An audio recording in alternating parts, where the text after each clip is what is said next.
அண்மைச் செய்தி.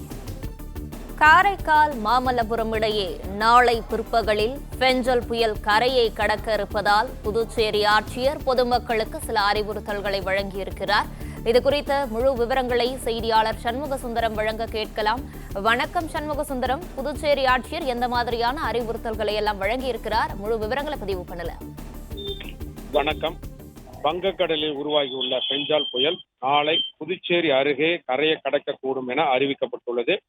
இதனால் காற்றின் வேகம் 70 கிலோமீட்டரிலிருந்து 80 கிலோமீட்டர் வரை வீசக்கூடும் என்போம். அவ்வப்போது 90 கிலோமீட்டர் வேகத்தில் வீசக்கூடும் என்பதால் ஏற்கனவே அறிவுறுத்தலின்படி கடலோர பகுதிகளில் உள்ள மீனவர்கள் தங்களுடைய படகுகளை பாதுகாப்பாக வைத்து வருகின்றனர். மேலும் கடல் சீற்றமாக காணப்படுவதால் கடல் பகுதிக்குள் யாருக்கும் செல்ல வேண்டாம் என அறிவுறுத்தப்பட்டுள்ளது. மேலும் புதுச்சேரி கடற்கரை ஒட்டியுள்ள பகுதிகளில் தடுப்புகள் அமைக்கப்பட்டு யாரும் பொதுமக்கள் மற்றும் சுற்றுலா பயணிகள் வருவதற்கு தடை விதிக்கப்பட்டு அவர்கள் அங்கே இருந்து அகற்றப்பட்டு வருகின்றனர். இந்நிலையில் நாளை புயல் கடக்கக்கூடும் என்பதால் புதுச்சேரி அருகே கரையை கடக்கக்கூடும் என்பதால் மாவட்ட ஆட்சியர் சில உத்தரவுகளை பிறப்பித்துள்ளார். அதில் கடற்கரை மற்றும் சுற்றுலா தலங்கள் அனைத்தும் நாளை மூடப்படும் என அறிவிக்கப்பட்டுள்ளது.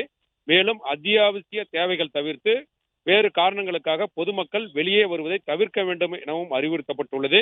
மேலும் புயல் தொடர்பான இலவச எண்களான 112-1077 என்ற எண்ணில் தொடர்பு கொள்ளலாம் என்றும், மேலும் தங்களது தகவல்களை வாட்ஸ்அப் எண்ணான 9488981070 என்ற எண்ணிலும் அளிக்கலாம் எனவும் தெரிவிக்கப்பட்டுள்ளது.